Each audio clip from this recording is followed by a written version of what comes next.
Isang mapagpalang araw po sa inyong lahat. Ngayon po ay June 4, 2024, Martes ng ika-9 na linggo sa karaniwang panahon.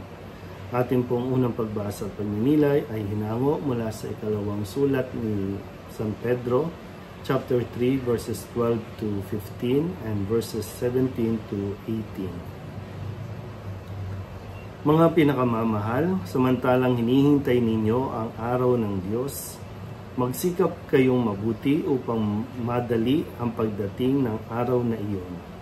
Araw ng pagkatupok ng kalangitan at pagkatunaw sa matinding init ng mga bagay na naroon. Ngunit ayon sa pangako ng Diyos, naghihintay tayo ng mga bagong langit at ng bagong lupa na pinaghaharian ng katarungan. Kaya nga, mga minamahal, samantalang kayo'y naghihintay, sikapin ninyong mamuhay ng payapa, walang dungis at kapintasan.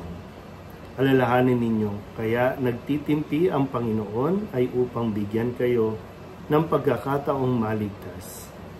Ngayong ito'y alam na ninyo, mga kapatid, dapat kayong mag-ingat upang huwag kayong mailigaw ng mga taong walang matuwid na patakaran.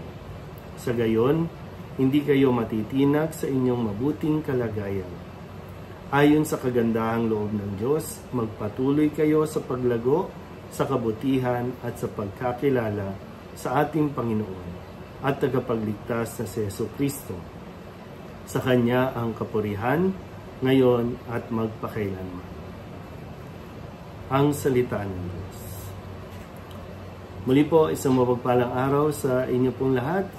Tayo po ay nagpapatuloy sa ating pong pagninilay. Ngayon ay nagbabalik tayo matapos ang mga napa ng sunod-sunod ng mga dakilang kapistahan.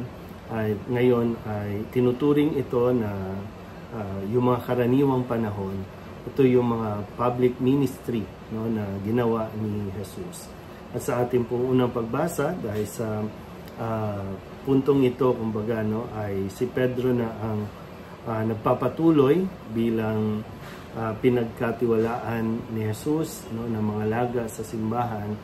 Ngayon ay pinapaalala ni Pedro sa kanyang sulat yung pananabik, yung magkaroon tayo ng excitement sa paparating na pangako ni Jesus na siya ay magbabalik, at sa kanyang pagbabalik ay makakaranas tayo ng bagong langit, bagong lupa.